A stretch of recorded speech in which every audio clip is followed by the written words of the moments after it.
Nah, pengen tahu gak sih kesiswaan MA Al-Huda tuh kayak gimana? Yuk simak wawancaranya. Bismillahirrahmanirrahim. Saya Nazma Natasha Rizkia sebagai reporter di sini. Dan hari ini saya akan menyelesaikan tugas bahasa Indonesia, yaitu membuat sebuah berita.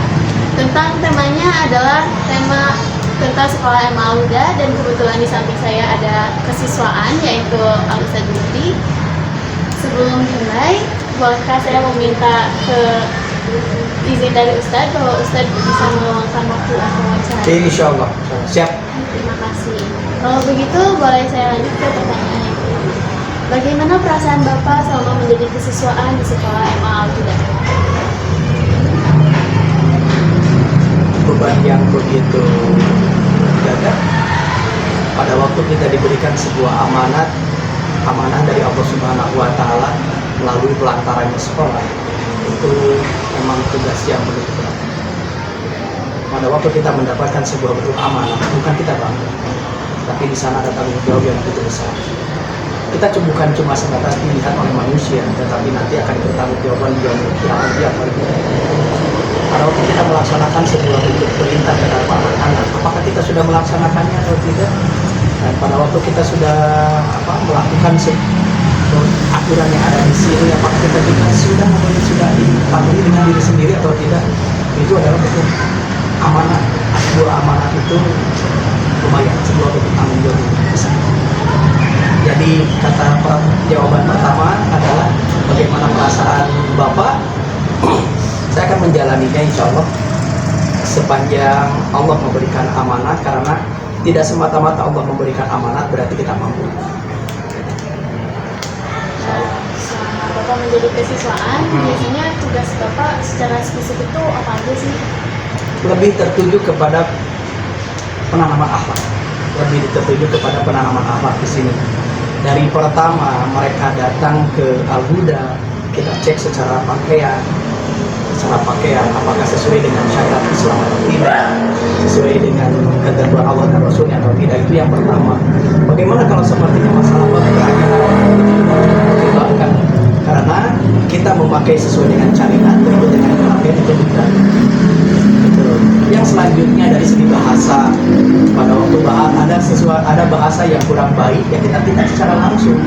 Yang selanjutnya dari perbuatan, dari kata-kata, dari pertemanan juga sama, dan juga dari ibadah, itu semuanya kita pantau.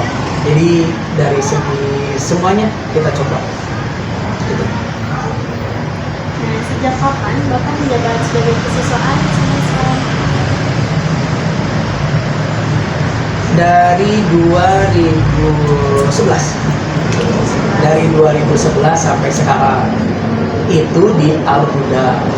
Kalau di sekolah yang lain dari 2006, berarti dari 2006 sampai sekarang menjadi kesiswaan.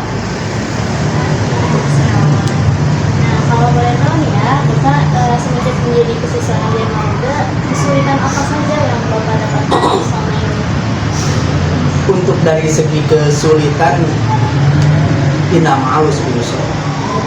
Pada waktu ada kesulitan di sana ada jalan, sehingga kita yakin dengan hal itu. Tidak semua yukallifullahu nafsan illa wus'aha. Allah tidak akan membebankan sebuah musibah terhadap seseorang sesuai dengan kadarnya. Maka sampai sekarang untuk masalah bab kesulitan disebut sulit menghadapi anak, karena kita harus sepaham dengan kondisi anak muda, sehingga Bapak harus ngobrol dengan anak-anak seusia Anda. Kalau yang lain mungkin dengan gaya orang tuanya, tapi Bapak harus masuk dengan usia Anda, dengan bahasa-bahasa pergaulan atau dengan yang lain, itu harus wayang dengan dirinya. Ya, ngobrol dengan bebas dengan Anda, tidak canggung. Apakah kita harus juga memperlihatkan simak pandai? Gitu. Itulah jadi masalah kesulitan. Inamaus gitu sih. Ada gak sih kasus yang parah banget sehingga Bapak menjadi kesiswaan secara spesifik? Kalau disebut parah, banyak. Disebut banyak tidaklah.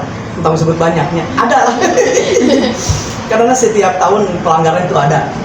Dan sepanjang ada setan, jangan berharap dunia ini akan aman. sepanjang ada setan, jangan harap kita di dunia ini akan aman. Di sekolah, sepanjang setan masih ada, pelanggaran akan tetap ada.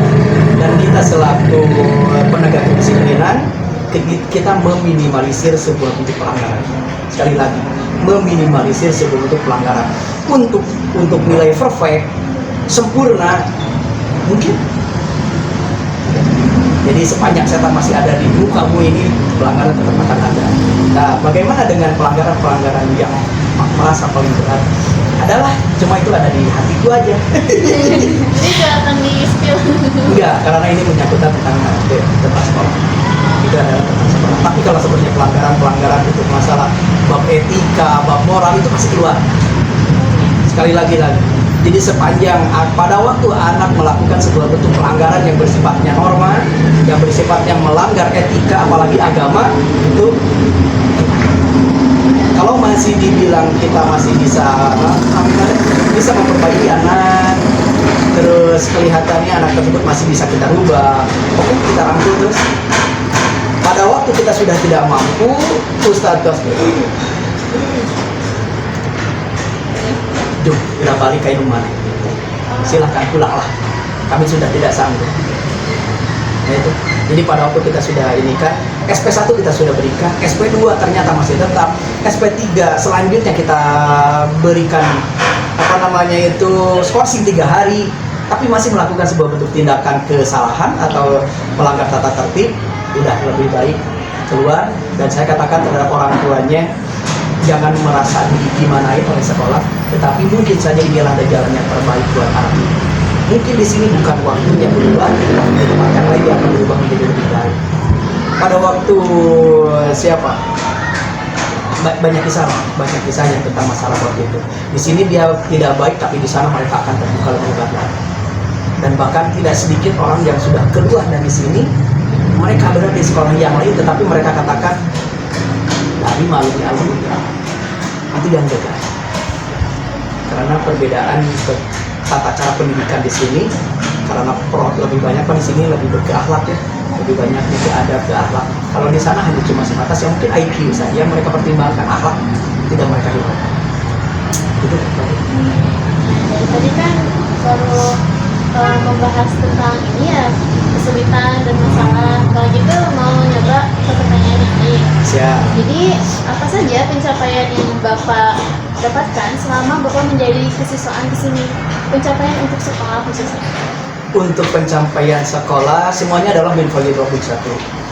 Semuanya min fadli Rabbil, bukan masalah apa-apa. Kita berikan alhamdulillah, alhamdulillah kita bekerja dengan tim, Alhamdulillah. Untuk masalah pencapaian secara kognitif, sekolah yang keluar dari sini mereka bisa kuliah di perguruan tinggi negeri yang selanjutnya. Kalau ada kejuaraan yang bersifatnya kabupaten, provinsi, dan juga tingkat nasional, kita sudah pernah meraihnya. Itu. Terus bagaimana dengan tingkatan akreditasi? Alhamdulillah kemarin kan kita secara ini juara ketiga ya dengan sekolah-sekolah, dan kita bersaing dengan negeri. Kita juara. Itu jadi semuanya untuk pencapaian menurut Bapak ini fadli Rabbil. Kalau Bapak sendiri, harapan Bapak buat sekolah ini gimana ke depannya? Harapan ke depan ada banyak proyek yang kita sudah siapkan. Ada beberapa proyek yang akan kita siapkan. Kalau menjadi Ustadz, karena saya sebagai bentuk kesiswaan, tapi kelihatannya alhamdulillah anak-anaknya sudah pada baik. Alhamdulillah untuk anak. Sebuah bentuk kebahagiaan yang paling utama adalah mereka sudah diakui di masyarakat, jadi menjadi manusia yang bisa anfa'ulinas bermanfaat bagi orang lain. Itu sebuah bentuk kebahagiaan. Masalah bab sukses itu relatif. Masalah bab sukses itu relatif. Orang memandang mungkin kaya mereka sudah sukses, orang sudah menjadi ini mereka sudah sukses. Tapi tidak, menurut Ustadz anfa'ulinas itu sudah bentuk sebuah kesuksesan.